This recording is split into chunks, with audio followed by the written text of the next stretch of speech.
Bienvenidos y bienvenidas a este espacio de sentires y saberes del Observatorio de Bienes Comunes, del programa Kioscos Socioambientales y del Centro de Investigaciones y Estudios Políticos de la Universidad de Costa Rica. En esta ocasión nos gustaría invitarles a visitar El Salvador y, en el caso más particular, a la Universidad Centroamericana José Simeón Cañas. Se preguntarán tal vez por qué. Y es que resulta que en esta universidad tuvo la fortuna de tener un profesor que también fue rector, el padre Ignacio Yacuria, que en sus reflexiones y en sus tratamientos, dentro de mucho que trabajó mucho el tema de los derechos humanos y las implicaciones que tenían para nuestras sociedades y que a la vista de los años eh, parece hoy mucho más urgente retomar su pensamiento. Ya veremos el porqué y especialmente en sociedades en donde tenemos un discurso de derechos humanos muy fuerte, pero igualmente, digamos, convive en la práctica, en la realidad de las personas, con un aumento de las desigualdades sociales que viven. Y tal vez para las personas que no ubiquen muy bien quién fue el padre Yacuria, también se le reconoce como uno de los mártires de Arauca. Y para esto nos gustaría también nombrar a los y las compañeras que estuvieron eh, en este momento: Ignacio Yacuria, Ignacio Martín Baró, Segundo Montes Mozo, Amando López Quintana, Juan Ramón Moreno Pardo, Elba Ramos y Celina Ramos. Para comenzar con esto, evidentemente no seré yo. Contamos con la fortuna de tener a la doctora Marcela Brito, que es doctora en filosofía, académica de la UCA y evidentemente una gran estudiosa de la obra de Ignacio Yacuria. Mar Doctora Marcela, un gusto tenerla por acá. Antes de empezar y poder hablar sobre todos estos temas, más bien si podría presentarse, comentarnos un poco cuál es su trayectoria y sus intereses y evidentemente qué está haciendo en estos momentos. Claro que sí, un gusto Luis, y es un placer también para mí que me hayan invitado a participar en esta pequeña charla para hablar acerca de la... Pues yo soy salvadoreña, me licencié en filosofía por la UCA, la Universidad Centroamericana José Simeón Cañas. También soy doctora en filosofía por la Pontificia Universidad Católica de Valparaíso.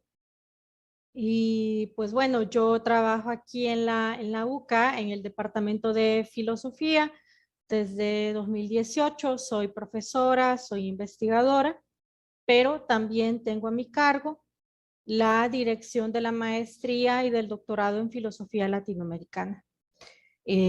Yo realicé mis estudios doctorales, mi tesis doctoral sobre el pensamiento filosófico de Ignacio Yacuría, concretamente sobre el problema de la posibilitación histórica como dinamismo de la realidad histórica. Y bueno, filosófico del padre Yacuría, sino también en su teología, en su pensamiento político y, como es lógico también, todo eso tiene mucho que ver con los derechos humanos, con la idea que él tiene acerca de la dignidad humana. Por otro lado, también trabajo mucho con el pensamiento de Xavier Zubiri, quien en algún momento pues fue su maestro, pero llegaron a tener una larguísima amistad de 20 años, de hecho. Y también trabajo mucho áreas relacionadas con historia de la filosofía, un poco de metafísica, teoría del conocimiento, epistemología. Esas son mis áreas, y bueno, y obviamente el pensamiento del padre Yacuría, esas serían las áreas de interés para mí y en las áreas que yo suelo trabajar con alguna regularidad. Y bueno, en general, pues eso es lo que yo puedo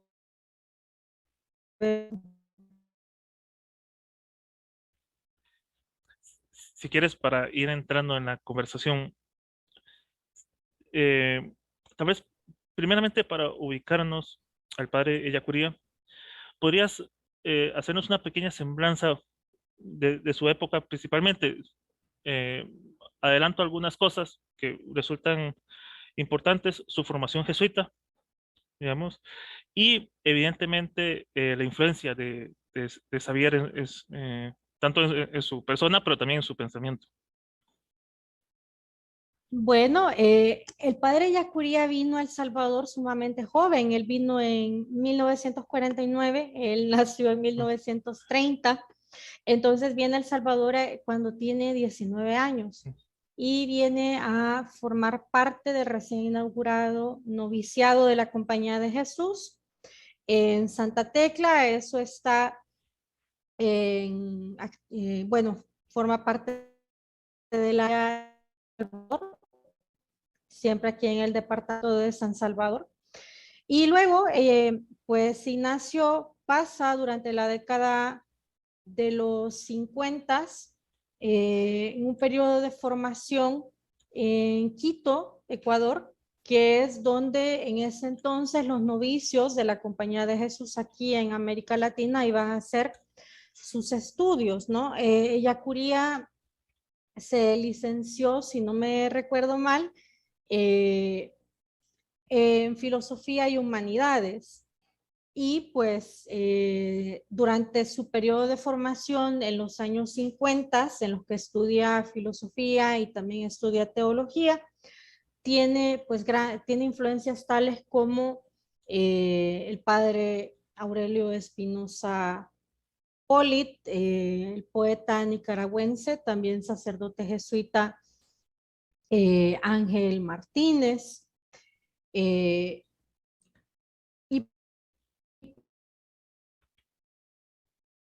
pues ya desde muy joven, durante su formación,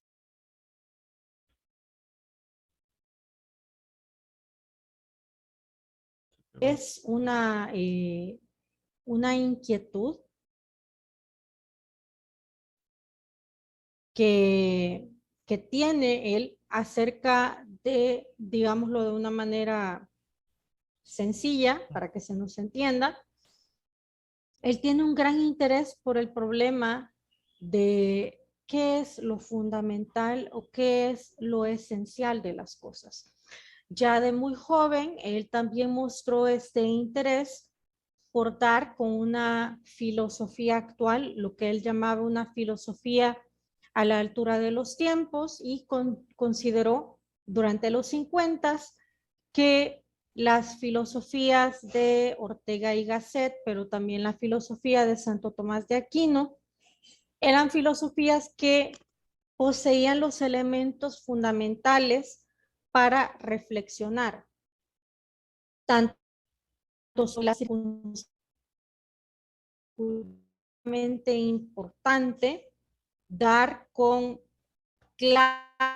acción acerca de los grandes problemas que el ser humano contemporáneo vive, pero a su vez también consideraba que la filosofía debía tener un fundamento y un sistematismo para ocuparse de aquellas cuestiones que tienen que ver con lo esencial o lo fundamental de la realidad. Y por eso es que es una consideración acerca de este momento juvenil de su formación que el padre Yacuría quería hacer una filosofía que fuera una síntesis de estos dos grandes pensadores, porque creía que era importante que no nos olvidemos acerca de los grandes problemas universales, pero a su vez también la filosofía tiene que ocuparse de las circunstancias coyunturales, de los problemas que estamos viendo ahora. Porque para mí el se va o solo a lo inmediato, solo a lo coyuntural, o se va solamente, digamos, a aquellas cosas intemporales, a aquellas cosas que a primera vista a lo mejor no tienen mucho que ver con lo que a las personas les interesa en el momento actual, ¿no? Y claro, él hizo un gran esfuerzo por pensar, bueno, cómo tiene que ser esta filosofía. Ok. Y claro, ya hacia mediados de los 50, fines de los 50, pues Ellacuría se topa por primera vez con la filosofía de Zubiri. De hecho, hay un textito muy bonito de él, creo que es del 57, que se llama El despertar de la filosofía, y ahí vemos por primera vez que Ellacuría está tomando como base el primer libro de Xavier Zubiri, que es Naturaleza e Historia de Dios. Y pues, bueno, de licenciarse, debe continuar con su formación y va a Madrid para sacar el doctorado en filosofía. Y Ellacuría decide que quiere que su tesis doctoral sea sobre el pensamiento de Zubiri, porque le parece que la idea que tiene Zubiri acerca de la historicidad, acerca de la realidad, pues supera esa contradicción o esa pugna que él observaba desde los inicios de su carrera entre una filosofía actual como la de Ortega y una filosofía clásica como la de Santo Tomás de Aquino. Y le parece que Zubiri pues supera esas contradicciones y digámoslo así, da en el clavo con su idea de historicidad, la historicidad del saber, la historicidad, por tanto, sitúa la reflexión filosófica en su justo lugar, que es la historia y la idea de que toda reflexión filosófica tiene su fundamento y tiene su razón de ser, se entiende desde el momento al que efectivamente está respondiendo.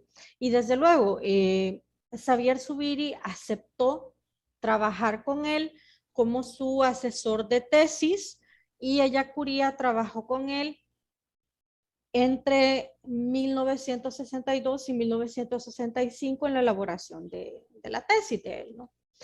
Eh, y claro, no solamente el pensamiento de Zubiri marca la evolución intelectual de Ignacio Ellacuría, sino que también, hay que decirlo, pues también lo va a marcar a nivel personal, puesto que entre ambos se forjó una estrechísima amistad que duró 1983. A lo largo de todos esos 20 años, Ellacuría asiste a los cursos que Xavier da en Madrid, colabora con él, tanto en la revisión de sus manuscritos como en la discusión de los problemas que Xavier quiere tratar en sus textos y en sus cursos. Hay un intercambio, pues, entre ellos en los temas que tienen que ver con la filosofía, con la fe, con la teología, el estado del mundo actual, etcétera. Eh, Eso por un lado. Pero por otro, hay que señalar también que Ellacuría retoma estos planteamientos de Zubiri y los hace suyos, no para repetirlos, que es muy común escuchar, inclusive al día de hoy, 32 años después de la muerte de Ellacuría, con mucho repetir, pero que más que repetirlo, porque evidentemente Ellacuría hizo mucha labor de difusión, Zubiri es un pensador que al día de hoy no se lee en todas partes, no todo el mundo lo conoce, pero se dio mucho a esa labor, que otras personas conocieran estos planteamientos, que Zubiri llegara a más personas a través de múltiples trabajos, publicaciones, cátedras, etcétera. Pero también se apropió de muchos de sus planteamientos, sobre todo los referidos a la idea de realidad, la idea de historia, de ser humano, la inteligencia sentiente, la idea de la historicidad del saber, la especificidad del saber filosófico. Y Ellacuría, a partir de ellos, estructuró su propia idea de qué es lo que hace la filosofía, cuál es la función que tiene la filosofía y al servicio de quiénes está la filosofía.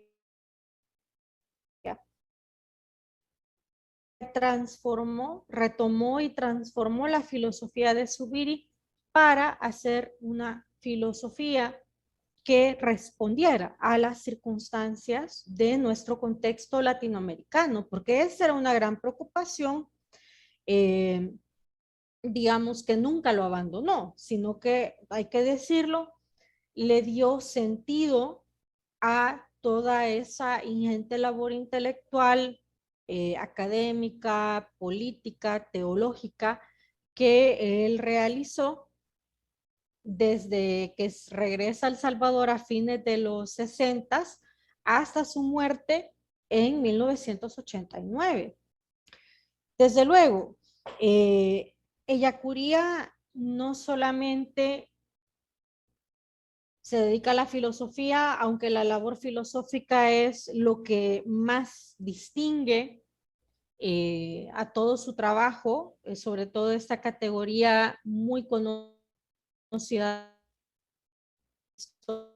sino que también esta peculiar manera que tiene él de entender la realidad a partir de su concepción metafísica o filosófica de la realidad como una realidad abierta, dinámica,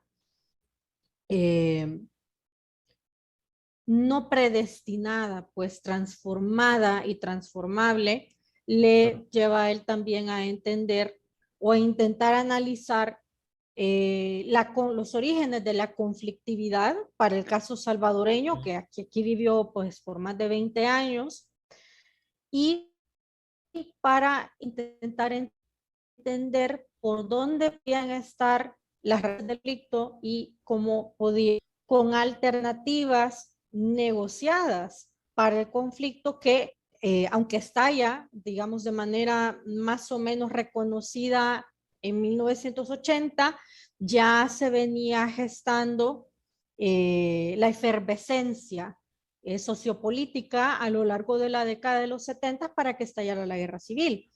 Marcela, si gustas, te voy a pedir algo injusto, porque sé que digamos, el conflicto en El Salvador, digamos, merece en sí mismo un, un, eh, un tratamiento mucho más extenso. Pero para aquellas personas que tal vez posiblemente nacieron muy posterior a, a, a las fechas en donde el conflicto estuvo más latente, después de los acuerdos de paz y todo esto, pero para aquellas personas que, digamos, no nos ubicamos en la historia de El Salvador, ¿podrías ayudarnos a tener como una pequeña fotografía de ese Salvador que conoció el padre Ellacuría?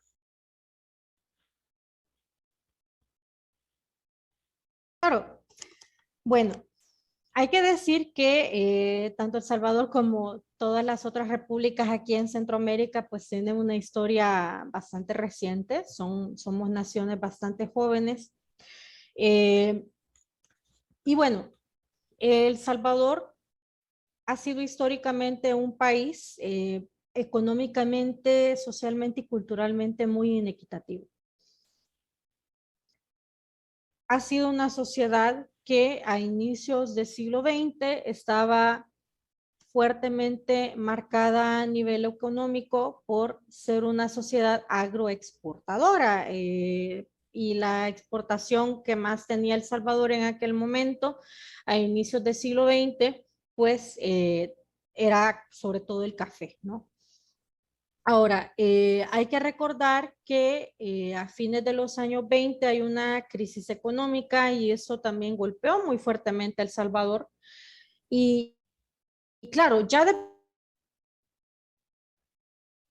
desde su gestación, dependencia, siendo una sociedad con un amplio sector poblacional indígena campesino empobrecido, sin tierras, sin tener un sustento garantizado.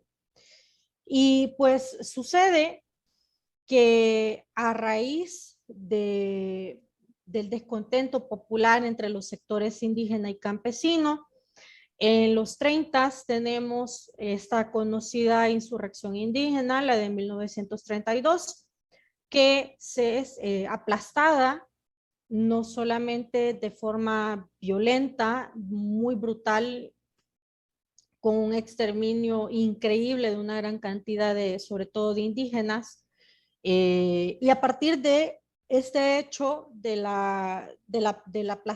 aplazamiento de esta insurrección indígena, se instaura un periodo de dictaduras militares aquí en El Salvador.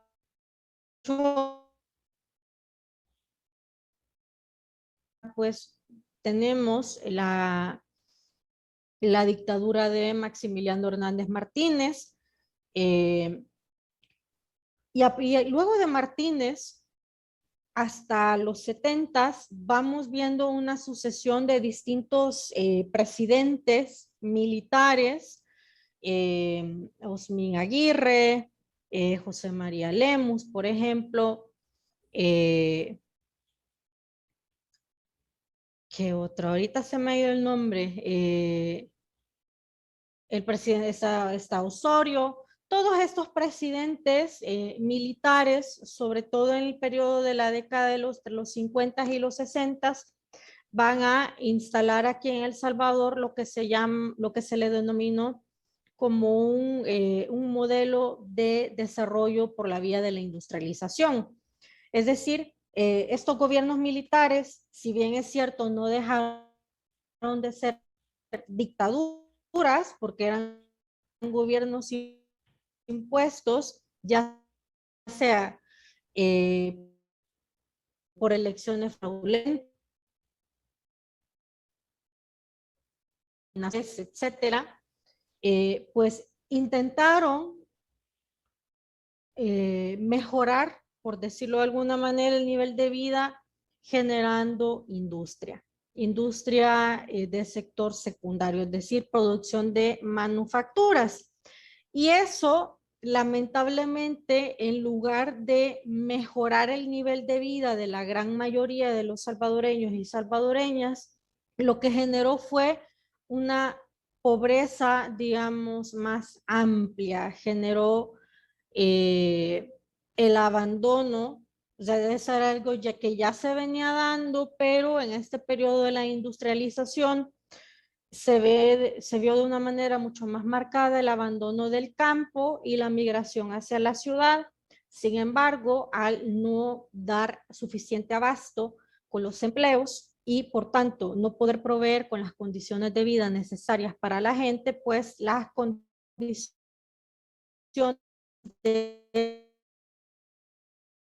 pobreza en El Salvador agudizar una función, digamos, sistemática. El gobierno venía teniendo tanto la población indígena como cualquier intento por subvertir ese orden de cosas, ¿no? Y bueno, en la década de los 70, allá por el 75-76, hubo un intento por parte del presidente Lemus, si no me falla la memoria, de hacer una reforma agraria, porque el descontento popular era tal porque no hay, la gente no tiene tierras para cultivar, todo está en manos privadas para monocultivo de exportación, y en la ciudad tampoco hay suficiente empleo, pues claro, ya había mucho descontento. Y el presidente Lemus consideró que era importante hacer una reforma agraria para redistribuir las tierras que estaban ociosas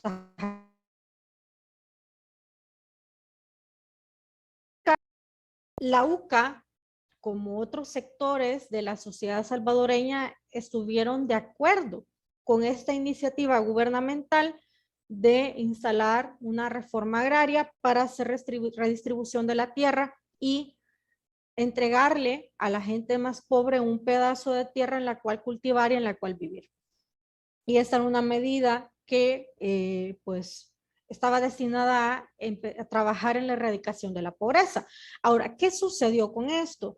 Que la ANEP, la Asociación Nacional de la Empresa Privada, y otros sectores de la sociedad salvadoreña se pusieron a esa medida. Y finalmente el gobierno decidió echar pasito para atrás, digámoslo así, y decir, bueno, pues ya no haremos reforma agraria. Este hecho de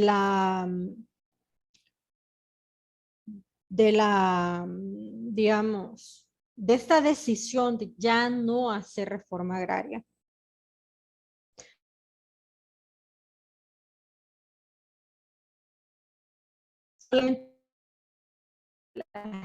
de hecho, ya a lo largo de los 70s, pues las organizaciones estudiantiles y las organizaciones populares ya habían empezado a cobrar más fuerza, porque aquí en El Salvador no solamente no había calidad de vida mínima y suficiente para la gente, sino que también por el mismo carácter de la dictadura militar, tampoco había libertad de expresión ni había libertad de organización.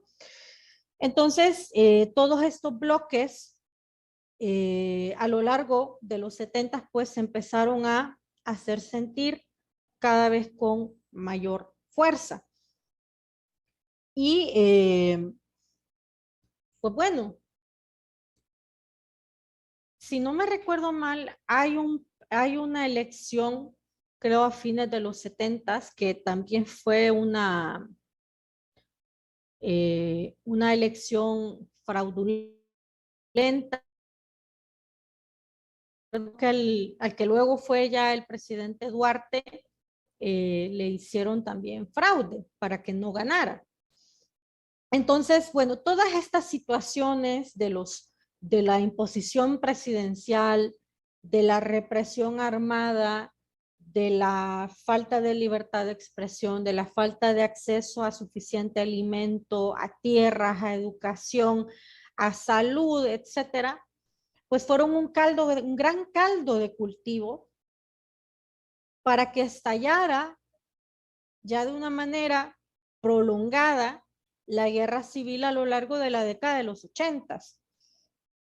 Y los bandos en enfrentamiento fueron la guerrilla, que estaba conformada por 5 bloques guerrilleros que habían nacido y se consolidaron durante la década de los 70s, y el gobierno. Claro, la mayoría de gente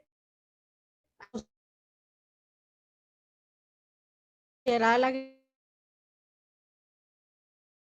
guerrilla, cenaron conformando lo que luego se le denominó como FMLN, pero algunas de las organizaciones que formaron parte de la guerrilla, pues bueno, estaban las LP28, las ligas populares, el Ejército Revolucionario del Pueblo, el Partido Comunista, y otras dos organizaciones que ahorita no las tengo como muy en mente, pero todas ellas se aglutinaron para luchar contra las fuerzas represivas estatales, de manera que pudieran, digamos, instalar otro orden económico y otro orden cultural, un orden más justo. Esa era la meta, o esa era la intención que en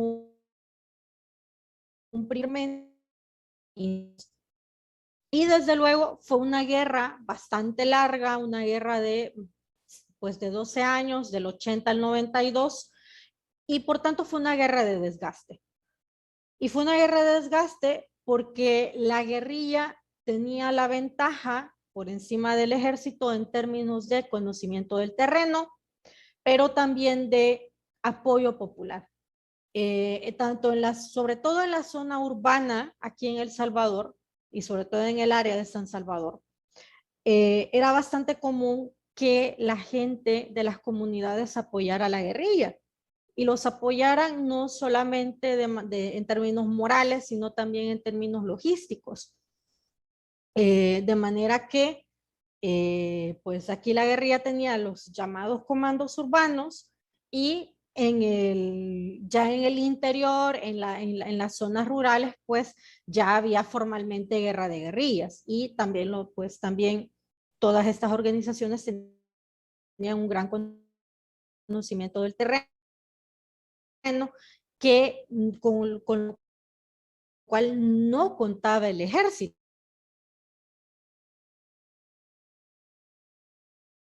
económico de Washington. Recibían hasta en algún punto durante los 80 llegaron a recibir alrededor de $2 millones cada día de parte del gobierno estadounidense para continuar financiando la guerra. Pero además también había apoyo por parte de Estados Unidos en términos de formación de los altos mandos de la Fuerza Armada. Porque Estados Unidos, recordemos que ya venía del fracaso con la guerra de Vietnam en los 60s. Y esta guerra le había dejado a Estados Unidos unas buenas lecciones, grandes lecciones acerca de estrategias contrainsurgentes. Mientras que la guerrilla que estaba asociada con el bloque soviético también llegó a recibir formación estratégica de países como económico y logístico, solamente que nunca llegó a ser en esta gran escala que sí recibió el gobierno estadounidense.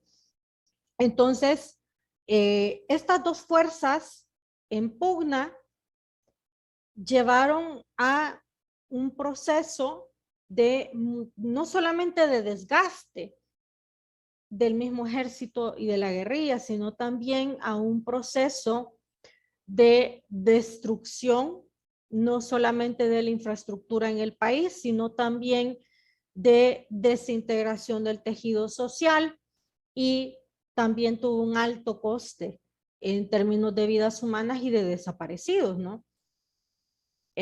Se calculan alrededor de 75,000 muertos, de los que se sabe, yo especularía que son mucho más, y una cantidad todavía más o menos indeterminada de desaparecidos, ¿no? Marcela, aprovecho para agradecerte porque creo que nos das una fotografía bastante detallada de esta realidad, digamos, de esta época que, que le correspondió a El Salvador vivir y padecer. Te voy a pedir otro ejercicio que también es bastante injusto, porque creo que tiene, digamos, tiene una complejidad muy alta. Y es precisamente, ya nos contabas sobre el padre Ellacuría, toda la parte de la formación, su llegada a El Salvador y demás. Y ahora te pido un salto, justamente porque ¿qué de esta realidad que nos acabas de contar entró en diálogo?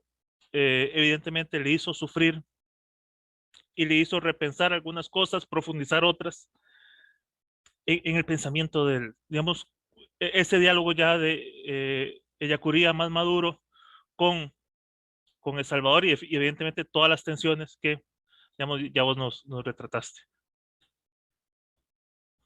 Bueno, llegó a entender mucho tiempo con él todo este sentir eh, de Ignacio Yacuría hacia la situación del pueblo salvadoreño, pues fue John Sobrino. Y John Sobrino comenta que aunque Ignacio Yacuría pues nunca fue una persona sensiblera ni una persona que diera mucho a conocer sus emociones, sí fue una persona que se vio profundamente conmovida a lo largo de su vida por la situación de injusticia que había aquí en El Salvador.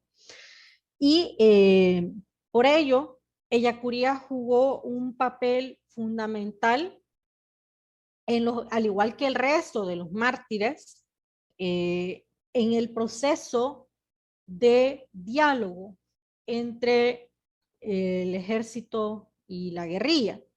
Ellacuría también fue un mediador en muchas situaciones de canje de presos políticos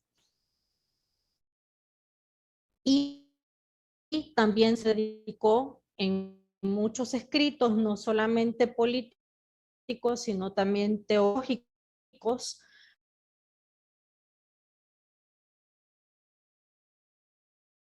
en El Salvador, y yo considero que eso no solamente es algo que aplica para este periodo de efervescencia de los 70s y para la guerra civil en los 80s, sino que sigue aplicando en la actualidad, es que las raíces del conflicto son estructurales, es decir, son raíces que tienen que ver con la forma misma, cómo está, digamos, estructurada. No es, para Yascurian no era solamente una cuestión de orden cultural ni de orden económico, sino que tenía que ver con todo, con el origen mismo y con los dinamismos que habían ido dándole forma históricamente a la sociedad salvadoreña. Es decir, a nivel ideológico, a nivel político, cultural, económico, religioso, tradicional, etcétera, todos estos elementos eran los que en esta unidad, que es la sociedad salvadoreña, pues habían dado origen a este conflicto armado. Claro, Ellacuría tenía también muy clarito en la cabeza que el factor económico era el factor dominante, pero eso no quería decir para él que la pobreza se acabara simplemente con un cambio de estrategia económica. Y tampoco creía que las contradicciones aquí en El Salvador y en América Latina se iban a acabar con un cambio de régimen ideológico. Por eso, aunque él consideraba que la causa no solo de la guerrilla, sino lo que lo dejó muy claro siempre. Pero sí consideraba que las causas por las que luchaba la guerrilla eran causas justas, porque eran las causas de las grandes mayorías, de las grandes víctimas de este tipo de ordenamiento injusto de la sociedad salvadoreña. La sociedad salvadoreña, les comentaba hace un momento, desde sus orígenes ha sido una sociedad desigual. No solamente en lo referido a la discriminación étnica, que es un factor que se vio mucho durante el periodo colonial aquí en El Salvador, sino también por la manera misma como se fue concentrando inequitativamente la riqueza y los recursos y por tanto se llegaron a generar históricamente y sistemáticamente relaciones de dominación de ciertos sectores de la sociedad salvadoreña sobre los otros sectores. Es decir, está el sector oligárquico, el sector que tiene los recursos porque tiene la propiedad privada de la tierra, pero también tiene la propiedad privada de la industria, y está el resto de la población salvadoreña que no tiene acceso a la tierra, no tiene acceso tampoco a la posibilidad de generar ingresos por cuenta propia. Y por tanto, y el Estado tampoco interviene y tampoco se hace cargo de las necesidades de la gente, sino que solamente perpetúa este orden desigual. Entonces Ellacuría consideraba que uno, no había salida al conflicto por la vía armada, porque las dos fuerzas en pugna tenían igual capacidad, sea por estrategia, sea por recursos económicos. Y segundo, la guerra también no podía tener una salida armada, sino que debía tener una salida negociada, porque las raíces del problema, las raíces del conflicto, no estaba entre el Estado y la guerrilla, sino en todas estas causas históricas que ya mencioné. Por tanto, Ellacuría consideraba que la salida negociada, la salida dialogada al conflicto armado era el primer paso que había que dar para transformar de raíz la sociedad salvadoreña.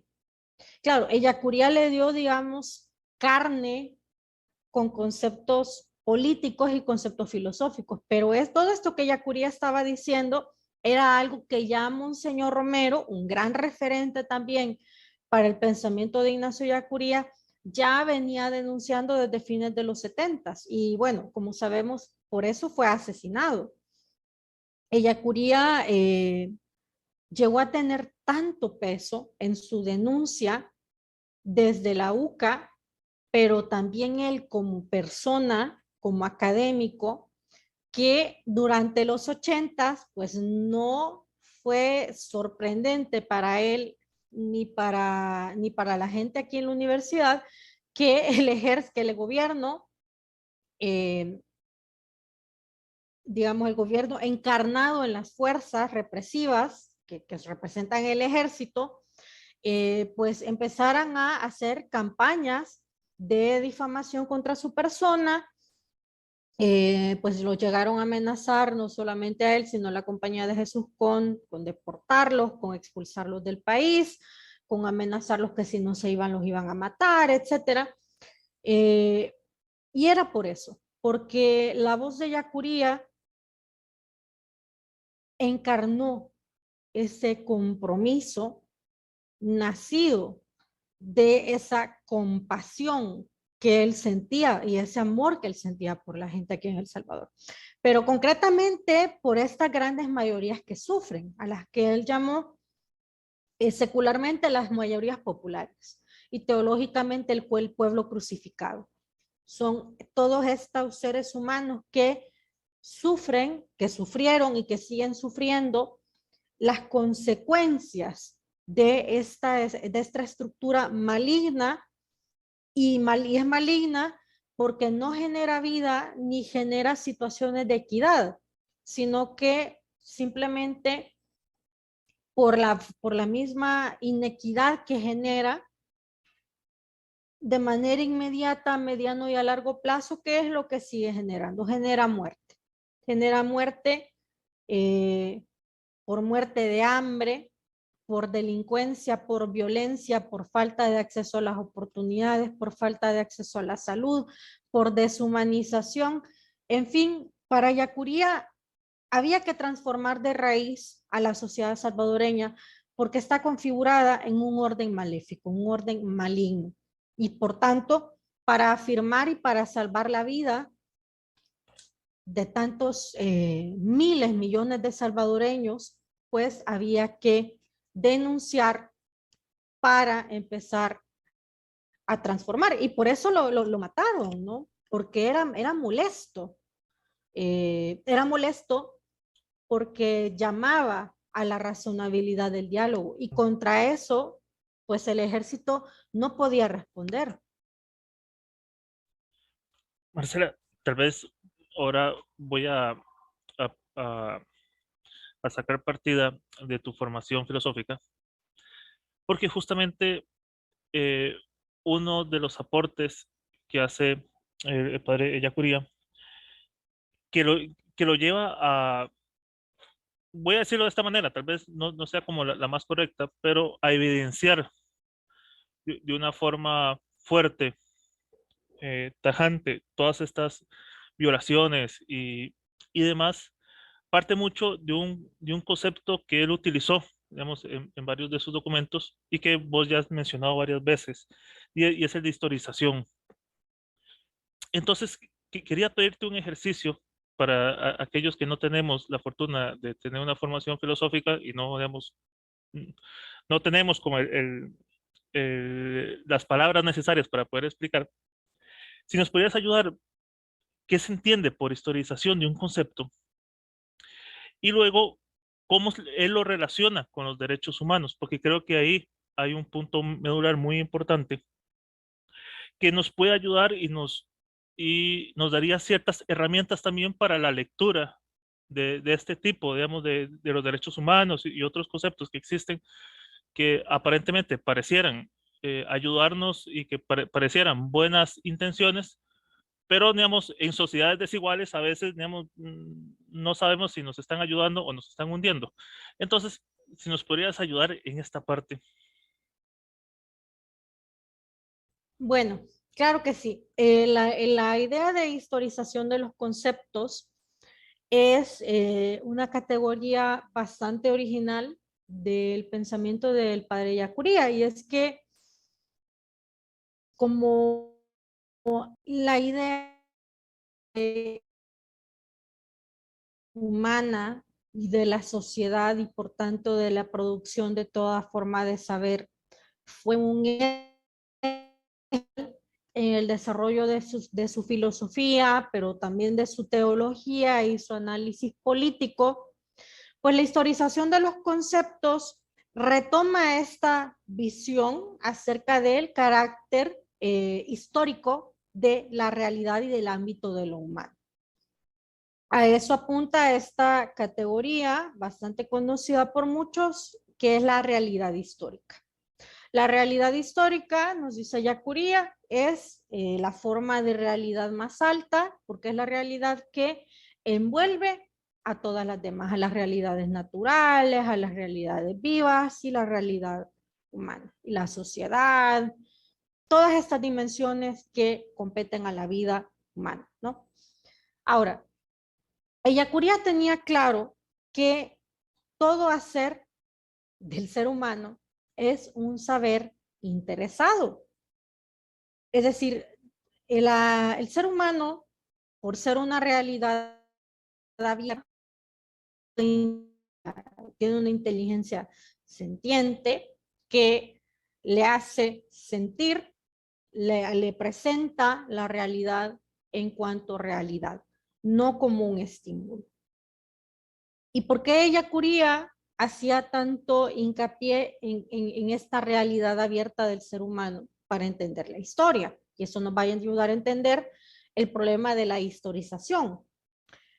Porque dice Yacuría que como la inteligencia humana es una inteligencia en formalidad de realidad y no en formalidad de estimulidad, no tiene el ser humano una respuesta asegurada frente al entorno, a de hacerse cargo de la situación. ¿Y cómo se hace cargo el ser humano de la situación? Bueno, pues debe optar. No tiene respuesta garantizada, así como lo tendría, digamos, un león frente a una presa cuando tiene hambre. El león, sus estructuras psicobiológicas. Y lo mismo el ser humano. La diferencia en el ser humano, nos dice Yacuría, es que como no tiene esta respuesta cerrada que tiene el animal no humano, sino que tiene una respuesta abierta, porque toda la realidad se le hace presente como realidad, es decir, como una alteridad radical, algo que es real, previo a mi aprehensión, pues para hacerme cargo de la situación tengo que optar por qué es lo que voy a hacer para resolver una situación tal y cual. Y esta opción se resuelve en la praxis, es decir, se resuelve en una acción que transforma la realidad del individuo humano que opta, pero también transforma la realidad en cuanto a realidad. Pues bien, esta transformación, esta praxis es la tecnología misma del ser humano, hace emerger el ámbito histórico. Todo esto que nosotros tenemos, la infraestructura, la cultura, la filosofía, la ciencia, la religión, son, digamos así, son término o son el resultado de la acción libre, opcional e intelectiva del ser humano que ha ido transformando el mundo para hacerse cargo de la situación y poder seguir viviendo. Y en ese sentido es que no hay construcción teórica, ni hay tampoco ninguna praxis que sea desinteresada. Ciertamente, digámoslo así, el origen, pero no estamos hablando de un origen en términos de venir de la nada, pero para que se entienda. El origen, ciertamente el origen del ámbito de lo histórico, del ámbito tiene carácter biológico, eso es cierto, dirá Yacuría. Pero también es cierto que una vez estamos instalados en el ámbito de lo histórico, estamos ya en un ámbito de sentido, estamos en un ámbito de posibilidades. Y los distintos sentidos que la realidad tenga para nosotros, según nuestra configuración, nuestra instalación sociocultural, nuestra instalación geográfica, configura ciertos intereses. Y por tanto, Ellacuría tenía perfectamente claro que no hay forma de saber, no hay discurso que no esté cargado con alguna intención explícita u oculta o con algún interés de fondo.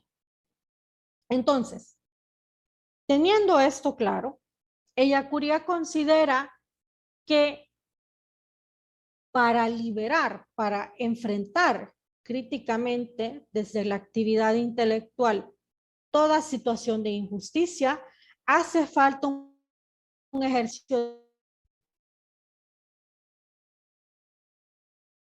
a este ejercicio de contraste entre el contenido o lo que predica un concepto o una determinada manera de entender el mundo y el estado efectivo y real de cosas. Es decir, es un ejercicio de contraste entre lo que se predica y lo que efectivamente está sucediendo. ¿Por qué? Porque si yo contrasto la idea de derechos humanos con la situación histórica de injusticia, de inequidad, de represión, de discriminación, etcétera, ¿qué es lo que voy a sacar en limpio? Que lo que pregonan los derechos humanos no se cumple. ¿Y qué quiere decir esto? Que el discurso de los derechos humanos es un discurso no malo, o sea, en sí mismo no es malo. Está instrumentalizando este discurso para ocultar toda esta situación de inequidad e injusticia. Y por tanto, ese discurso ideologizado de los derechos humanos, ya voy a mencionar qué es la ideologización, es malo, es nocivo. Y por tanto, ¿qué es lo que tenemos que hacer? Bueno, pues tenemos que echar a andar estos derechos, pero para que efectivamente sí se cumplan. Y hacer cumplir los derechos humanos implica transformar el orden de cosas que perpetúa la injusticia. Porque si hay un orden de injusticia y el discurso pregona la justicia, pues no se trata de cambiar el discurso. Yacuría eso lo tenía clarísimo y contra eso luchó toda su vida. Los discursos no cambian la realidad. Cambiar la forma de pensar, cambiar los conceptos no cambia la realidad. Lo que se debe hacer en el ejercicio de la historización es mal, qué es lo que está ocultando el discurso, qué es lo que oculta este concepto y transformar la realidad. Solamente transformando la realidad es que habrá ya sea una debida correspondencia o conveniencia entre el concepto y la realidad, o pues se estructurarán nuevas maneras de entender la realidad, nuevas formas de conceptualizar, nuevos saberes. Pero para Yacuría, en el orden del discurso, en el orden de las ideas y de las palabras, no se transforma la realidad. La historización no es para que ajustemos el discurso a la realidad. La historización es para que desenmascaremos los intereses que subyacen a este discurso, en este caso los derechos humanos, y segundo, y lo más importante, para que transformemos la realidad. Y claro, Ellacuría aplicó este ejercicio de historización y de verificación de los contenidos de los propiedad privada, y si no me recuerdo mal también habló acerca de tecnología, del uso tecnológico y de la idea de progreso aquí en los países pobres. Pero en cualquier caso, Ellacuría sospechaba que este discurso de los derechos humanos, ciertamente él dice que es necesario. Los derechos humanos en y por sí mismos no son algo malo, son algo necesario y son algo que después de la Segunda Guerra Mundial ha traído muchos bienes para la humanidad. Ha permitido en buena medida erradicar situaciones tales como el racismo, como el machismo, ir paliando inequidades económicas, ir denunciando la guerra, etcétera. En eso Ellacuría dice, los derechos humanos son un producto occidental, pero son un producto necesario que ha producido bien.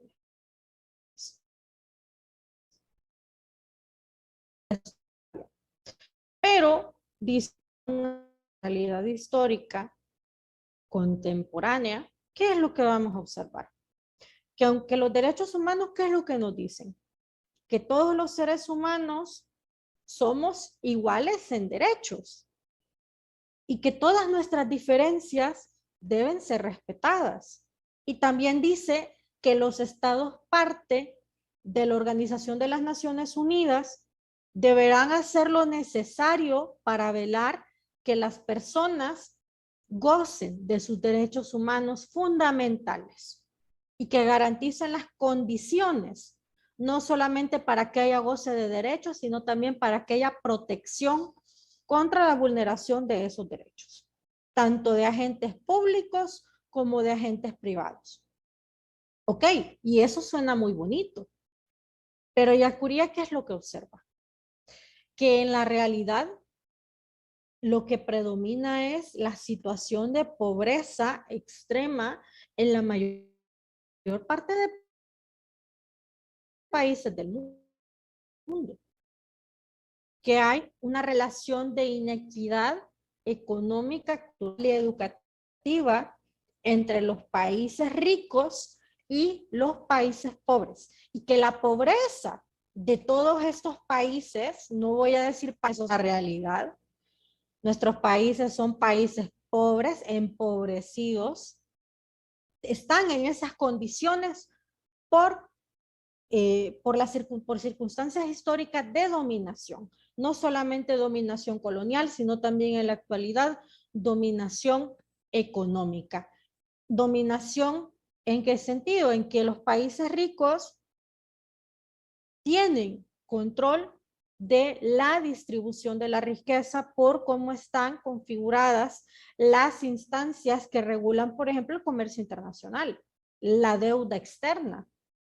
Entonces, claro, es lógico que la mayor parte de países del mundo no puedan salir de su situación porque tanto las estructuras coloniales como las condiciones inequitativas para establecer relaciones justas de comercio internacional no funcionan, y los países pobres, que son los que más sufren los efectos, pues necesitan constantemente recurrir a las grandes instituciones financieras internacionales para obtener préstamos de usura, préstamos que nunca van a poder pagar porque tienen unas tasas de interés altísimas, ¿sí?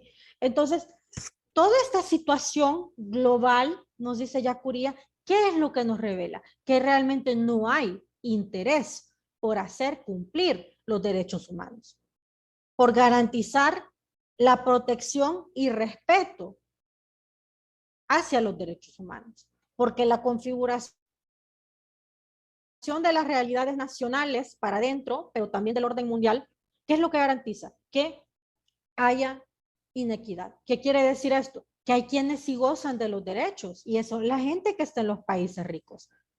Pero también están los que no gozan de esos derechos y que activamente o por negligencia buscan que las grandes mayorías no gocen de esos derechos. Y cuando constatamos eso,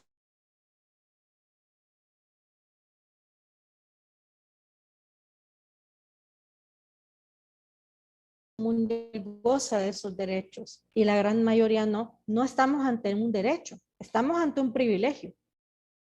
Y eso es algo, dice Yacuría, que debe cambiar. Quería consultarte justamente para retomar esto último que nos apuntas. En alguna parte, él llega a decir que, en uno de sus textos llega a decir que justamente hay ciertos, digamos, ciertos derechos, justamente ya lo apuntabas, son gracias, digamos, el disfrute de derechos por unos pocos es gracias a la privación, digamos, de grandes mayorías. Y él lo detalla como momentos ideológicos. Entonces, y creo que también nos apuntabas antes que nos ibas a ayudar también con ese concepto. Entonces, si podrías abordarlo justamente porque creo que es el puente que nos permite entender este dilema que él nos plantea y que nuestras sociedades lo viven, que es derechos, privilegios, ¿no? Claro que sí. Bueno, todo discurso, todo saber, toda práctica, todo orden social no es neutro, sino que obedece a unos ciertos intereses que pueden o no estar ocultos. En ese sentido, Ellacuría nos dice que en la realidad histórica existe este fenómeno o esta realidad que es la ideología. La ideología por sí misma para Ellacuría no es algo malo, sino que es más bien una necesidad de la misma estructura social. Ellacuría entiende por ideología que, a ver, que es un discurso racional que explica la realidad, que nos ayuda a entender cómo funciona el mundo. Por tanto, la ciencia, la filosofía, la religión, la teología, la cultura, todos esos son instancias que tienen carácter ideológico. ¿Por qué? ¿Por qué? Porque nos ayudan a entender el mundo. Y eso no es algo malo. Eso es algo que emerge dinámicamente de la misma sociedad, de la misma interacción humana. Pero, dice Yacuría, también sucede algo, y es que eh,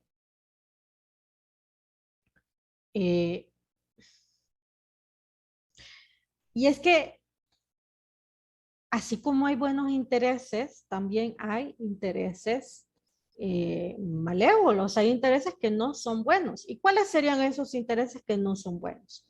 Serían aquellos que buscan obtener ganancia privada de lo económico, de lo cultural, de lo educativo, etcétera, y acumular esos beneficios.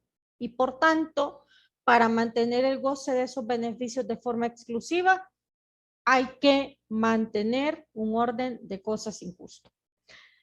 ¿Y cómo se mantiene el orden de cosas injusto? Pues generando discursos que naturalizan y justifican las relaciones de inequidad, el orden social de injusticia. Y esos discursos que enmascaran, que justifican y que naturalizan, esos son para Yacuría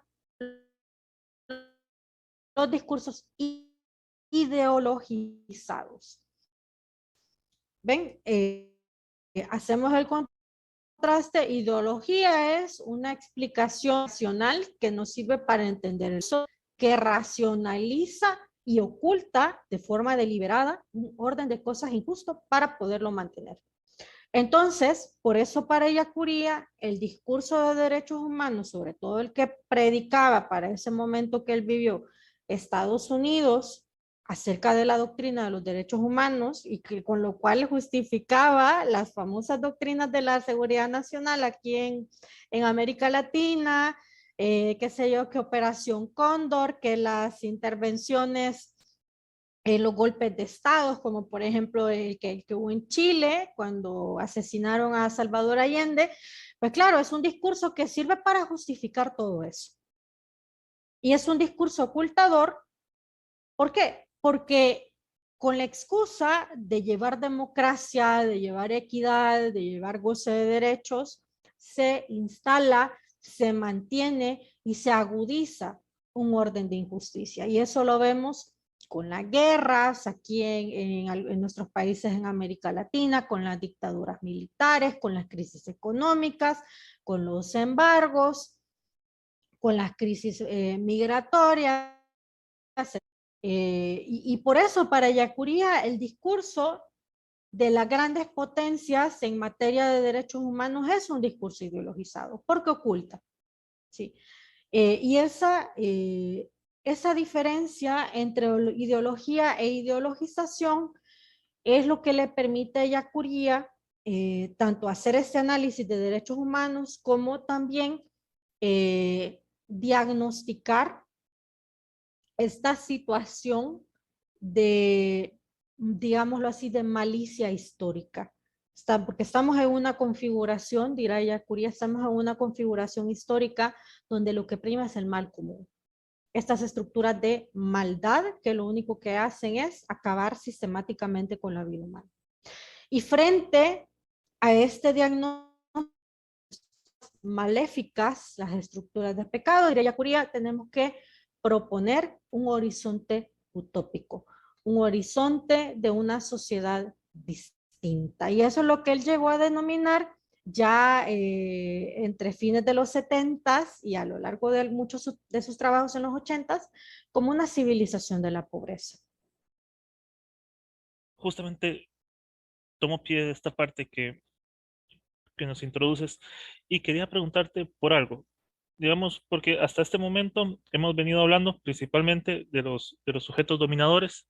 En el pensamiento de él también hay sujetos oprimidos. Y quería preguntarte, cuando ¿qué lugar tienen en el pensamiento de él estas mayorías populares? Porque normalmente, desde un pensamiento más conservador, más tradicional, se verían como sujetos pasivos, victimizados, revictimizados y demás. Pero quería preguntarte, porque él en algunas partes, y vos lo has visto, lo has señalado, hay una lucha por la vida, está el lugar de la rebelión, está el lugar de la protesta, está el lugar de la reivindicación. Y te quería preguntar, estas mayorías populares, digamos, ¿qué papel tienen en el pensamiento del padre Ignacio?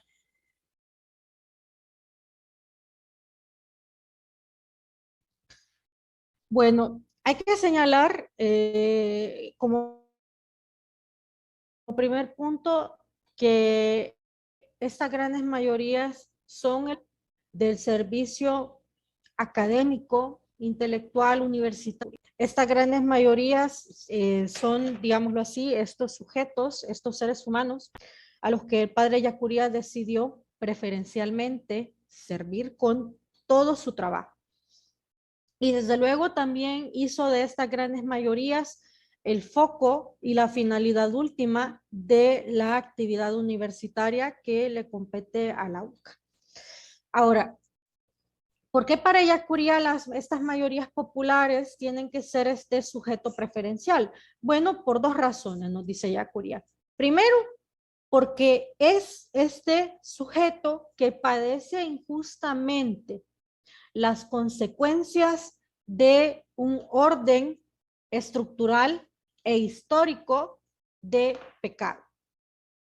Estas grandes mayorías, este pueblo crucificado, pues simplemente padece y muere injustamente a causa de esta estructura social y de esta estructura histórica. Por eso tienen que ser un sujeto preferencial. Y segundo, siempre de la mano con este punto anterior, tienen un lugar central en Ellacuría porque las mayorías populares o el pueblo crucificado son un lugar de revelación histórica. ¿Y qué es lo que revelan? Revelan esta negatividad, revelan la contradicción, revelan la mentira que venden los discursos ideologizados, sean los discursos de los derechos humanos, sean los discursos de la cultura de consumo, de la cultura individualismo, de la cultura de la empresa privada y la acumulación ilimitada de ganancias, etc. Su mera existencia niega todas esas virtudes que nos pregona esta civilización del capital. Ellacuría así denominó a toda esta configuración global que genera todas estas contradicciones, todas estas inequidades y toda esta muerte a escala global.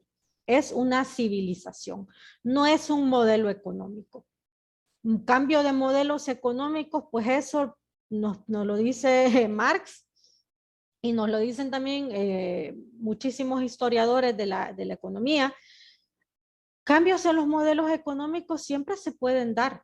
El capitalismo mismo ha sufrido una cantidad de modificaciones y pues todavía sigue aquí. Para Ellacuría lo determinante del capital es que genera una forma de vida.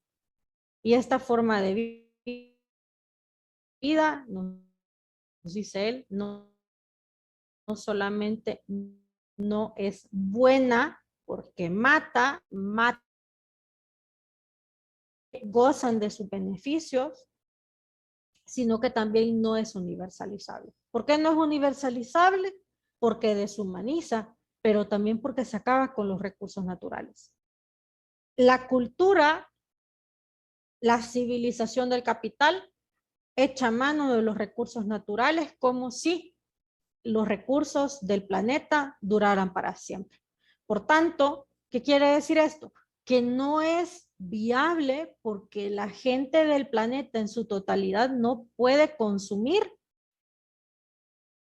como consume la gente que están en los países ricos, en los países capitalistas. No pueden consumir de esa manera porque si todos consumiéramos de esa manera, pues ya en un par de años no tendríamos nada, no tendríamos agua, luz, combustibles fósiles y no tendríamos todos los derivados de esa industria, ropa, plásticos, automóviles, tecnología, no tendríamos para consumir nada de eso.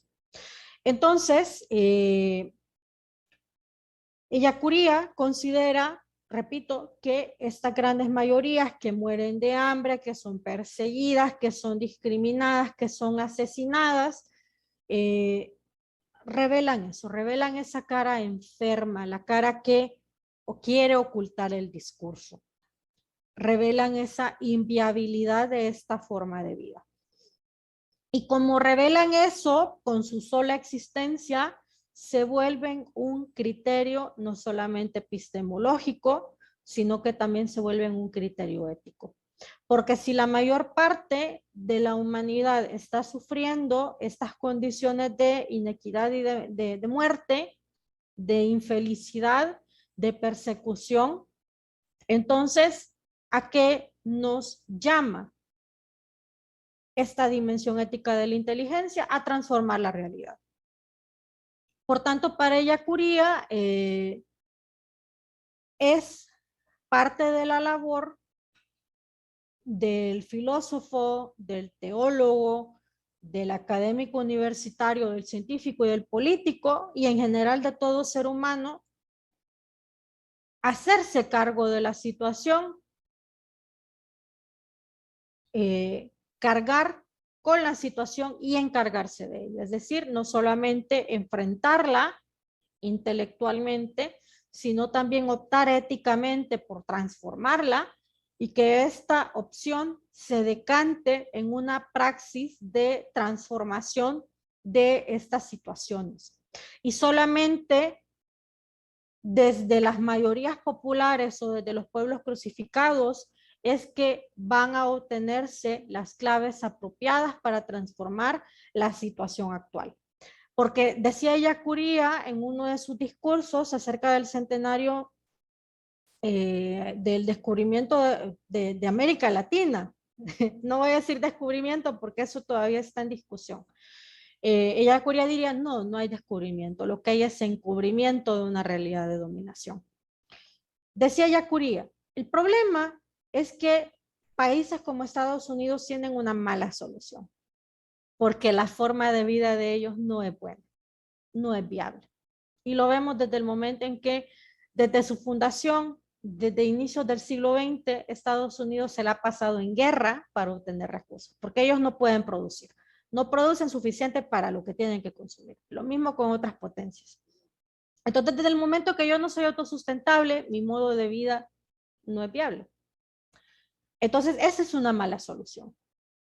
Pero dice, pero en cambio nuestros países pobres no tienen malas soluciones, tienen problemas. Pero tener problemas es mejor que tener malas soluciones.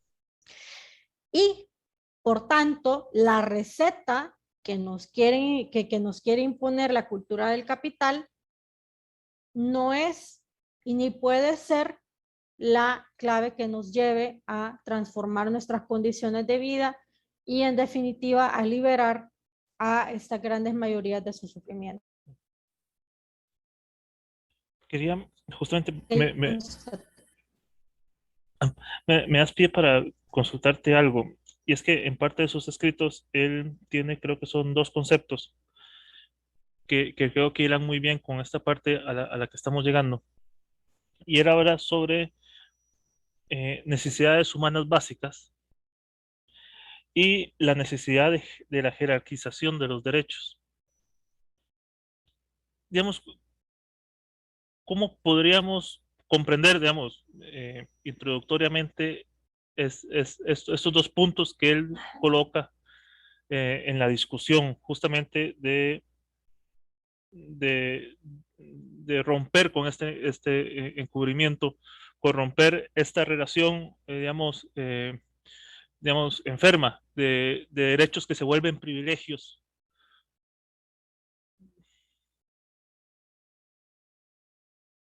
bueno, Ellacuría considera que derechos humanos tienen como una de sus finalidades primordiales la garantía y satisfacción de las necesidades humanas básicas, es decir, garantizar la vida. Todo aquello que no garantice la vida, nos dice Ellacuría, es algo de segundo orden o es algo superfluo. Entonces, para Ellacuría, digamos, si tuviéramos que jerarquizar derechos, los derechos primordiales son todos esos derechos que, si no me recuerdo mal, en teoría de derechos humanos le llaman derechos de primera generación, todos esos que tienen que ver con las garantías fundamentales para vivir. Pero nos dice Ellacuría, ok, sí es cierto, eso sí hay que garantizarlo porque lo que tenemos que garantizar fundamentalmente es la vida de la gente. Luego, porque Ellacuría también consideró que estos derechos también son fundamentales, aunque lo primordial es garantizar que podamos subsistir, son los derechos que ya tienen que ver, digamos, con la libre movilización, con la asociación, derecho de protesta, todos esos derechos que ya tienen que ver con derechos de carácter social. Porque Ellacuría decía algo, de nada sirve que en un país se garantice, qué sé yo, que podamos tener más centros comerciales, que podamos decir y pensar lo que nos dé la gana. De nada nos sirve nada de eso si lo mínimo para vivir no está garantizado.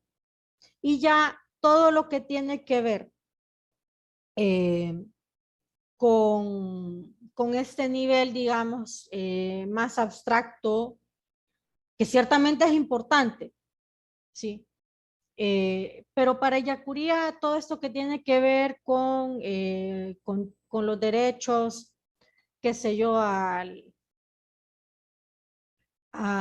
poder tener ciertas cosas, acceso a ciertas cosas, pues dirá Yacuría, pues sí, pero no son lo primordial, no son lo fundamental.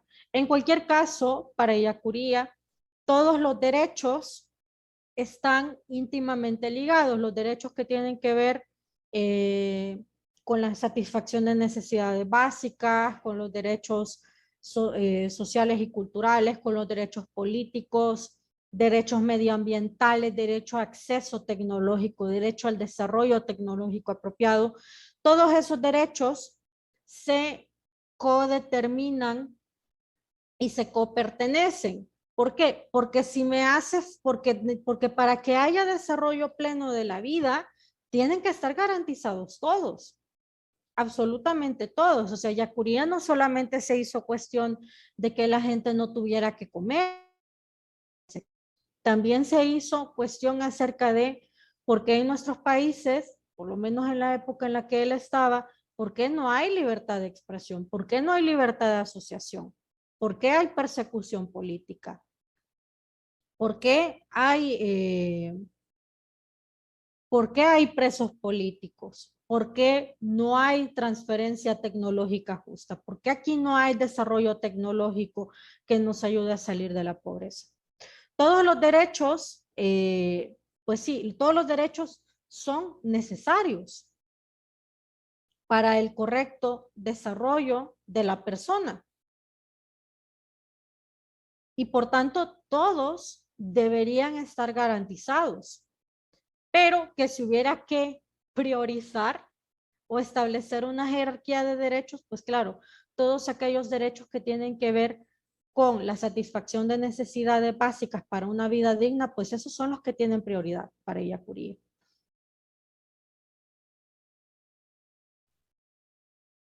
Y claro, esos derechos son fundamentales porque son los que nos van a conducir a pensar en un modo de vida distinto, donde sí se use por lo menos mínimo para todas las personas. Tal vez para ir cerrando y, y, eh, y ser coherentes con la línea del tiempo, te voy a hacer una pregunta muy puntual, pero que tal vez muchas de las personas que nos están viendo no, no la reconozcamos y no sepamos cuál es el significado que tiene, pero que creo que en esta conversación que tenemos nos ayuda para ir cerrando un poco la semblanza del pensamiento del padre Ignacio. ¿Qué sucedió el 16 de noviembre de 1989? Pues bueno,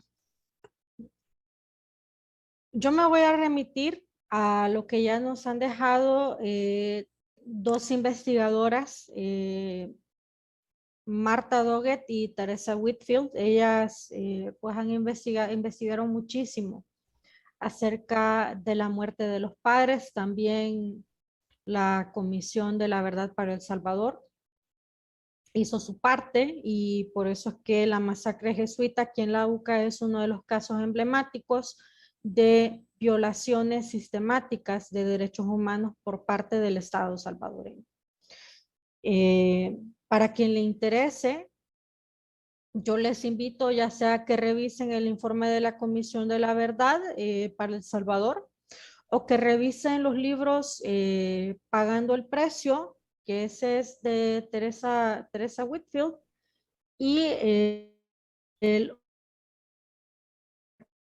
son muy buenos libros que presentan una reconstrucción bastante exhaustiva del caso, antes, durante y después. Pero si tuviéramos que presentarlo de una manera general, ¿qué sucedió? Bueno, en noviembre de 1989, el 11 de noviembre, si no me recuerdo mal, estalla la que se le denominó como la ofensiva hasta el tope. Y fue una ofensiva que organizó la guerrilla en el área del Gran San Salvador con la finalidad de hacer una demostración y un despliegue de todo su, digamos, de todo su poderío, toda su logística, ¿no? Es decir, tomar no sobre todo aquí en el área de Gran San Salvador, pero no es que fuera algo que se limitara solo a San Salvador. Manifestar pues que la guerrilla todavía tenía fuerza y todavía tenía ganas de seguir luchando. Y por tanto iban a tomar por sorpresa al ejército. Y efectivamente lo lograron. Efectivamente la guerrilla logró emboscar en diversos puntos al ejército salvadoreño que estaba desplegado, pero también lograron tomar control de distintas zonas, sobre todo aquí en San Salvador. Y eso, claro, eso puso, digámoslo así, eso puso en jaque a las Fuerzas Armadas, porque los tomaron por sorpresa, no vieron venir esta ofensiva guerrillera. Ahora, ¿qué pasaba?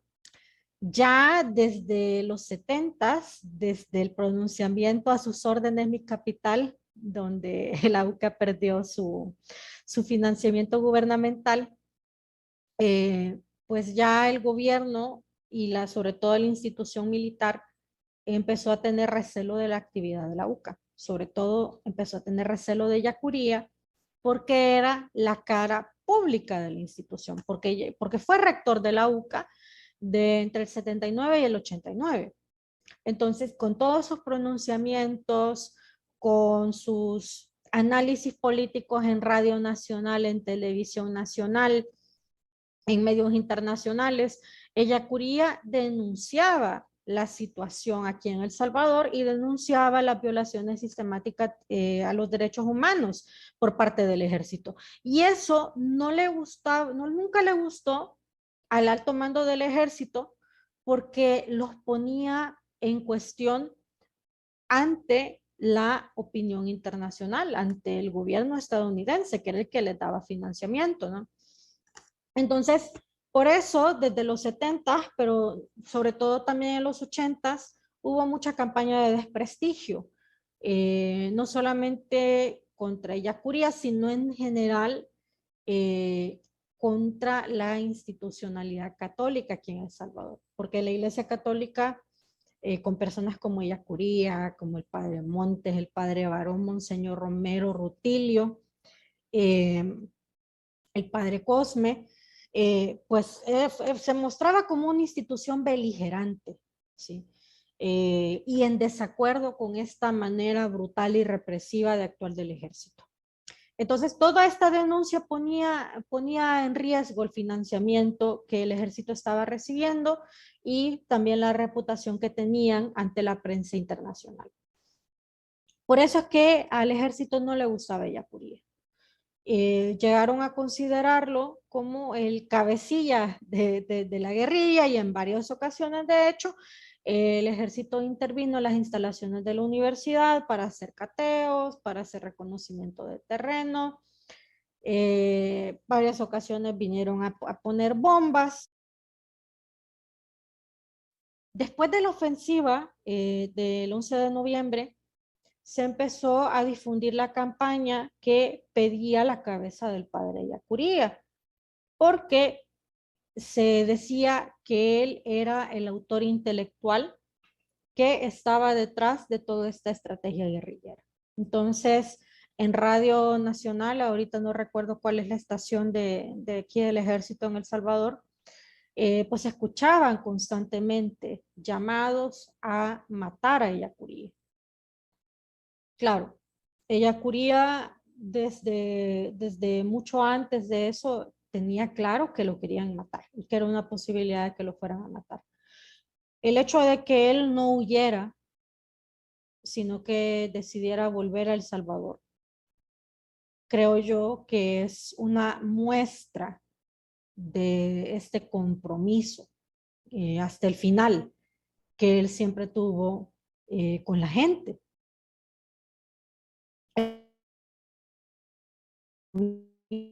Tenían, estaban que ellos estaban ahí para acompañar a la gente. No se iban a Europa a esconderse.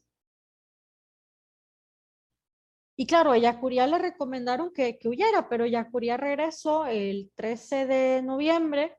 De hecho, el 6 de noviembre de ese mismo año, él le habían dado un premio creo que de $5,000 por parte de la Fundación Alfonso Comín, como reconocimiento por toda la labor que la UCA estaba haciendo aquí en El Salvador, no solamente en la época de la guerra, sino por toda la labor que venía haciendo desde antes.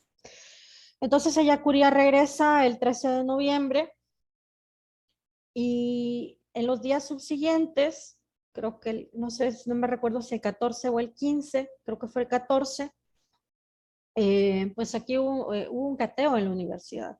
Y el padre Yacuría consideró que no había problema con el cateo porque era una manera de demostrar que ellos no tenían nada que esconder, que no habían armas ocultando gente. Sin embargo, este cateo, según consideran Doggett y Whitfield, era más bien un reconocimiento del terreno. Ya desde el 14 y el 15 de noviembre se habían dado reuniones en el alto mando de la Fuerza Armada, que de hecho está aquí cerca de la UCA, está súper cerca de la universidad, a un par de cuadras. Hubo varias reuniones donde se complotó para matar al padre Yacuría y la orden era matar a Yacuría y no dejar testigos. Es decir, la muerte de los otros padres, la muerte del Baicelina, que se dio aquí en la madrugada del 16, fue simplemente para que nadie más viera, para que no hubiera nadie que pudiera reconstruir la escena. Claro, ellos no contaban con que Lucía Serna estaba oculta aquí en la universidad. Y pues tenemos el testimonio de ella acerca de qué sucedió en esa noche también. Y claro, luego de esa reunión, pues se reunió, se convocó a varios miembros del batallón Atlacatl, que en ese momento era un batallón de élite, un batallón, lo que nosotros llamaríamos un batallón de reacción inmediata, para que fueran durante la noche del 15 de noviembre, que vinieran aquí a la UCA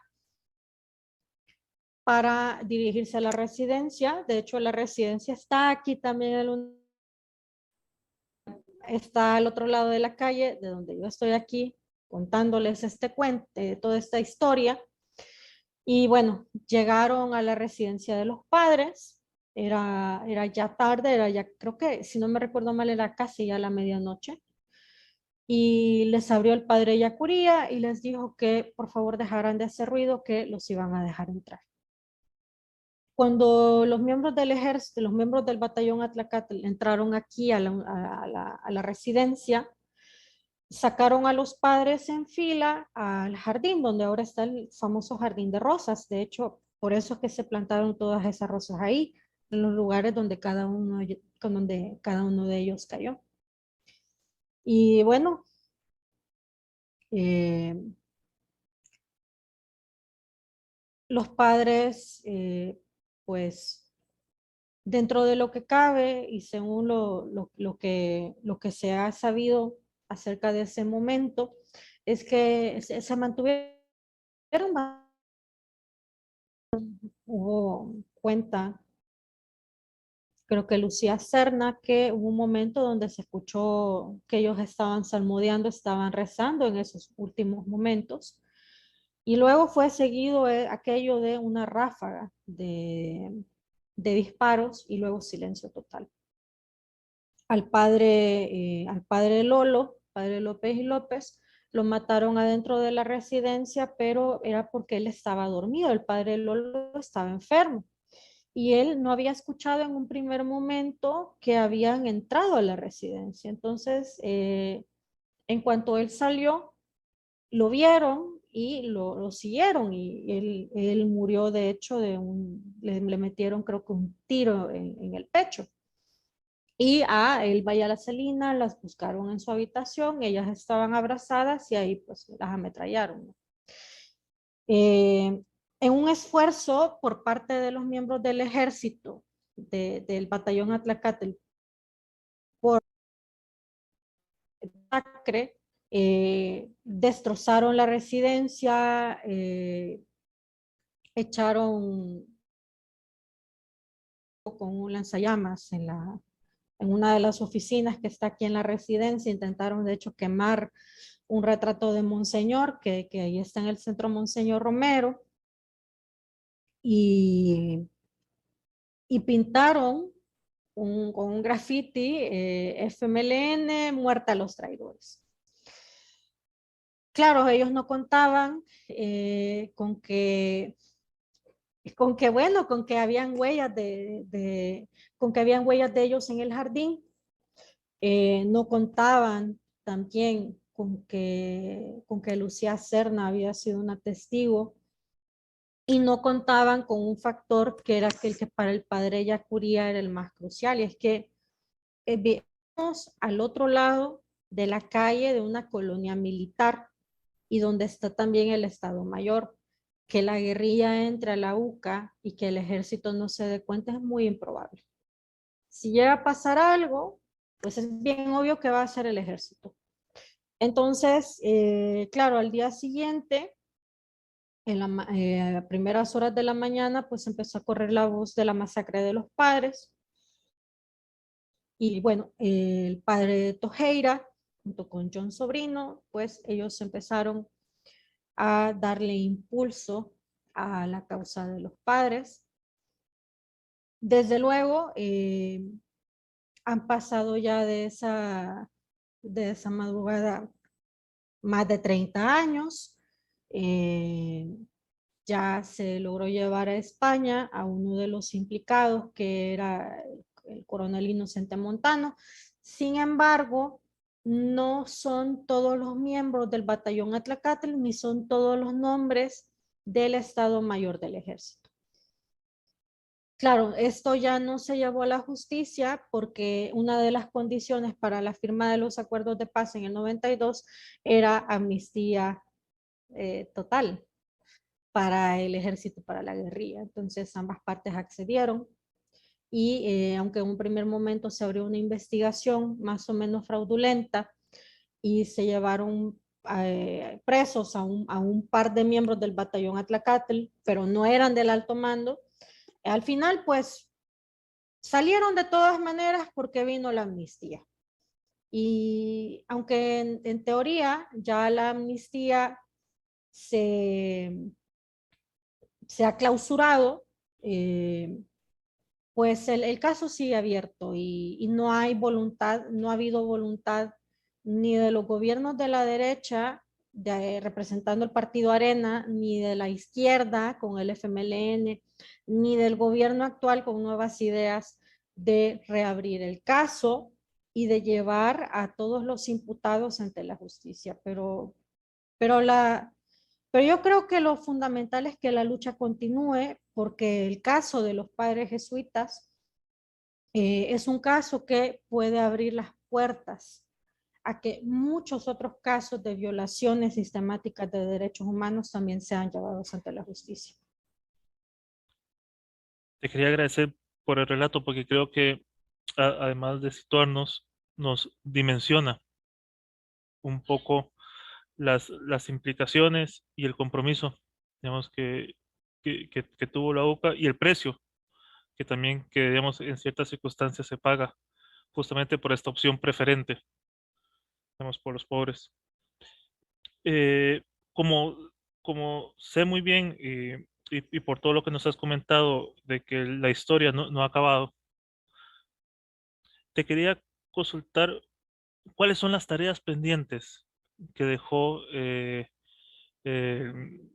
Ignacio de Yacuria, en el sentido no solo, digamos, todas sus reflexiones, digamos, que quedaron, algunas tal vez inconclusas, sino también por las que nacen a partir de justamente de este precio que se tuvo que pagar, digamos, y también a la vista de la sociedad de hoy, digamos, cómo se repiensa todos estos aportes, todos estos pensamientos, pero también, y lo has destacado muy bien, la práctica que realizaron de acompañamiento, de estar, digamos, con el pueblo.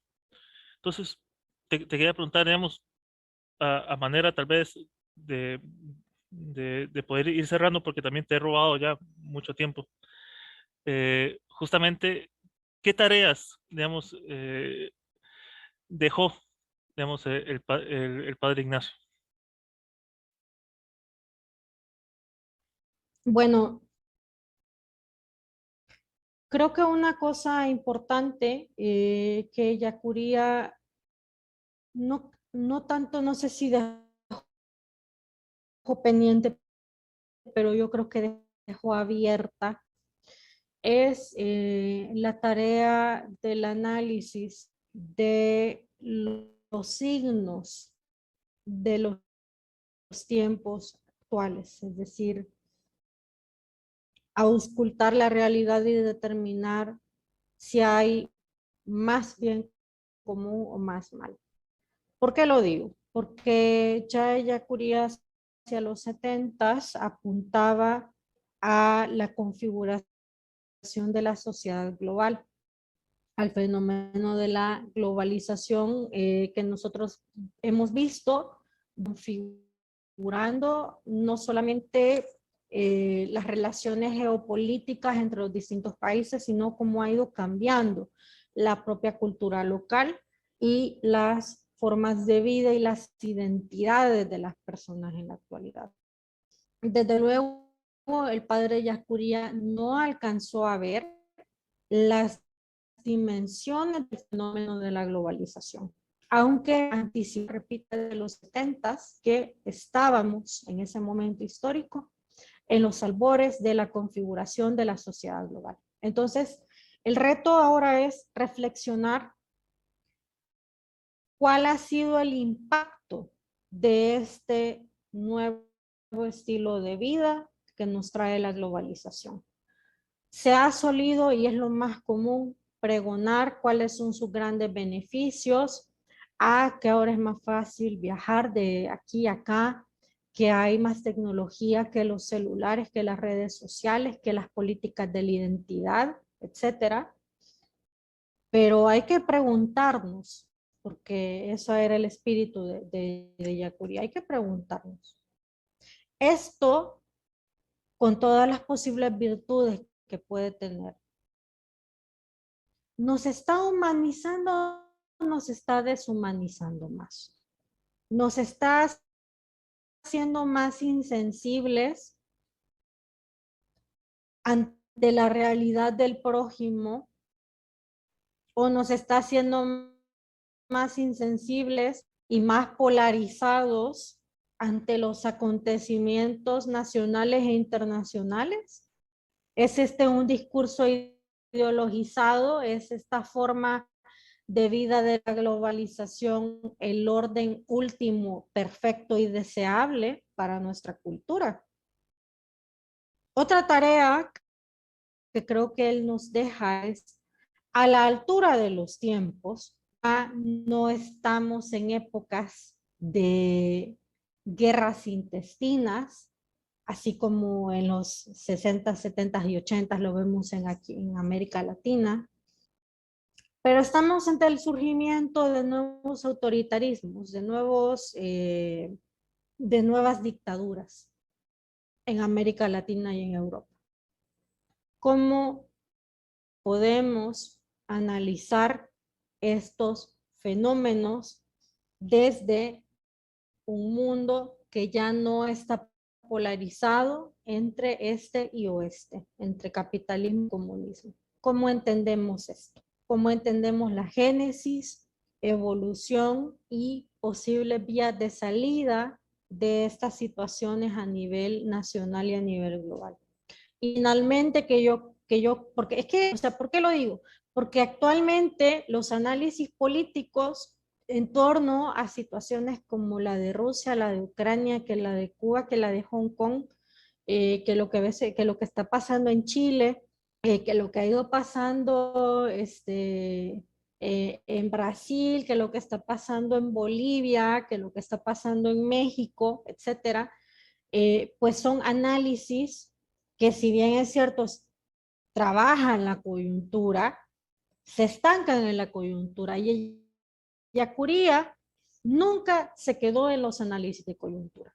Iba al análisis de las estructuras y de los orígenes históricos de este tipo de dinámicas. Y ese es un reto que nos queda pendiente.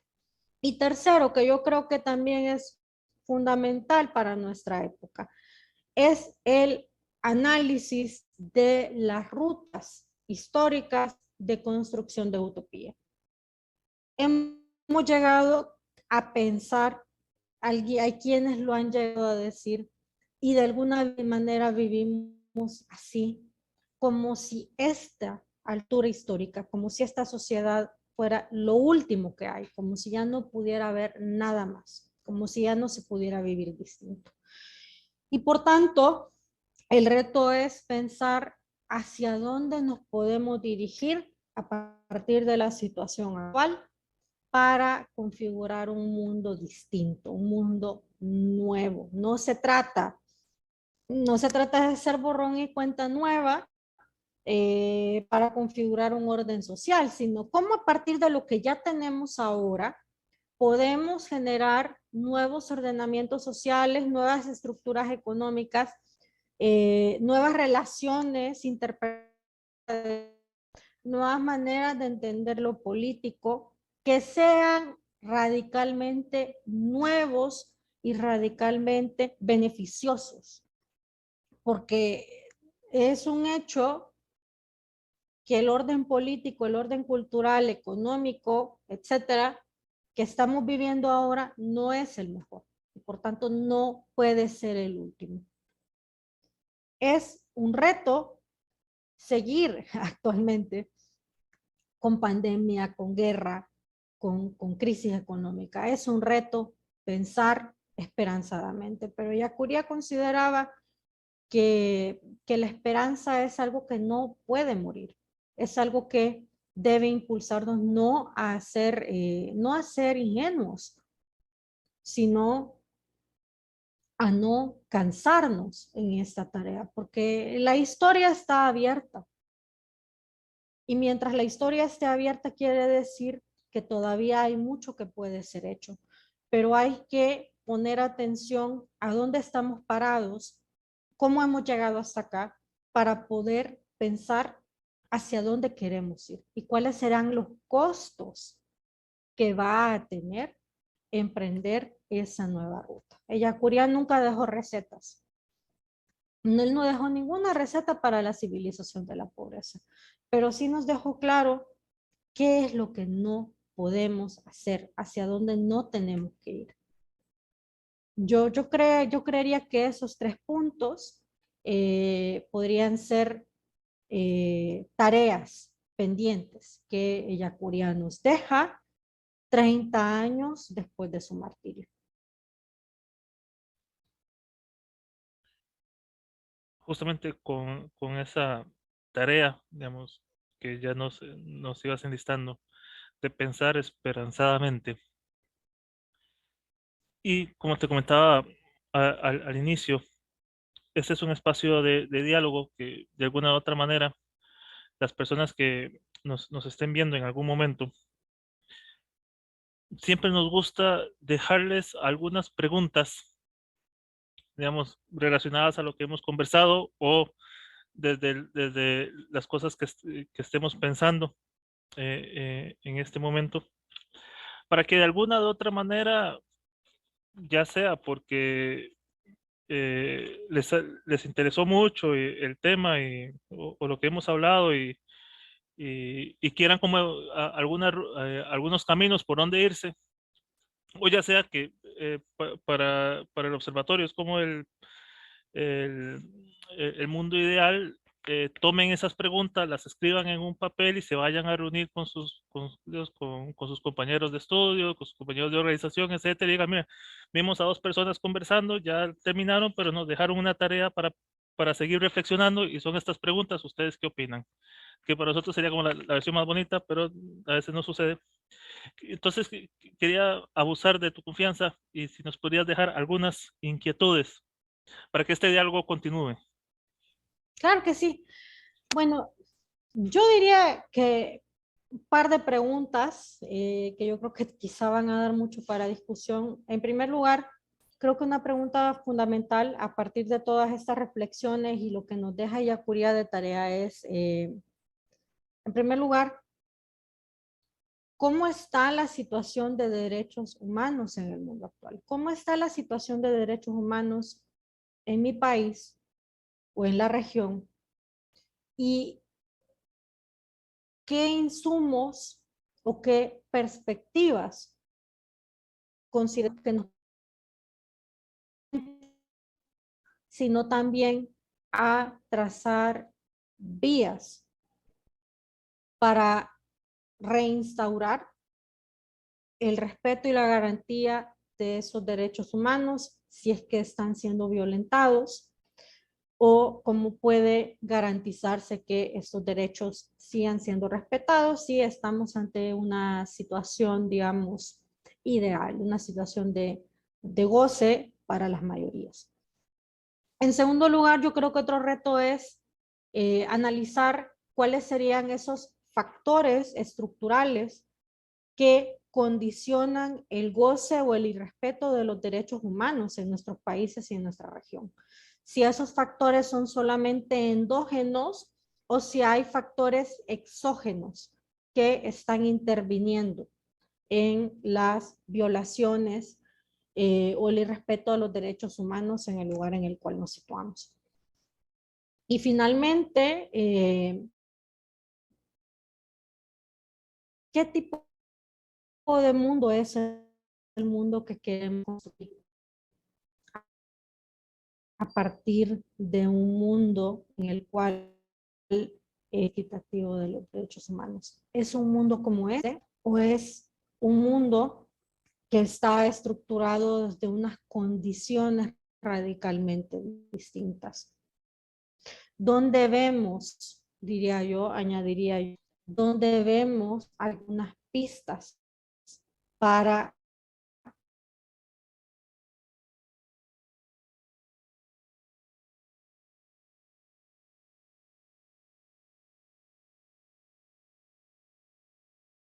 mucho más justa. ¿Y cuáles serían entonces los condicionamientos o las dificultades que podrían haber en el camino para realizar este proyecto de un mundo mejor, de un mundo nuevo, donde haya igual goce de derechos?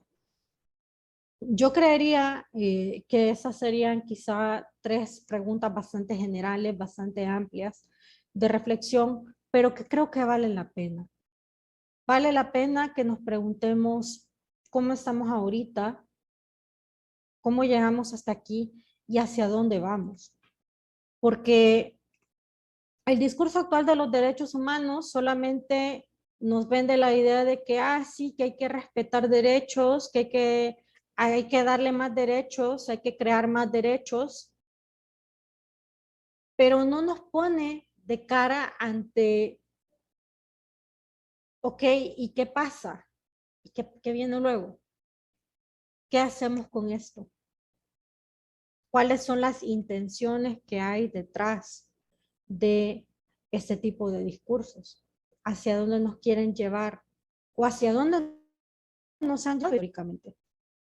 Así pues, yo quiero hacer esta invitación para reflexionar en torno a estas cuestiones, que yo creo que son cuestiones en las que el padre Yacuría, de seguir vivo, bueno, no sé si ahorita seguiría vivo porque años, pero creo que son cuestiones en las cuales él se habría detenido a reflexionar, al ver cómo ha cambiado la cultura, la tecnología, todo. Doctora Brito, agradecerle muchísimo su tiempo. Tomamos nota, digamos, de las preguntas que nos deja para que nos inquiete un poco y nos despierte un poco la curiosidad precisamente para seguir reflexionando y para seguir pensando y haciendo un poco eh, ese otro mundo o esos otros mundos que son muy, muy, muy necesarios y que realmente el pensamiento del padre Ignacio Ellacuría sea, sea semilla, que siga germinando y que siga generando pensamiento crítico, práctica crítica y que realmente haga de nuestras labores digamos, algo mucho más significativo para, digamos, para nuestros compañeros, nuestras compañeras. A mí muchísimas gracias y como decimos por acá, hasta la próxima. Muchas gracias, Luis, por haberme invitado y pues ha sido un gusto estar aquí. Que tengan buen día, buena noche, que nos esté viendo.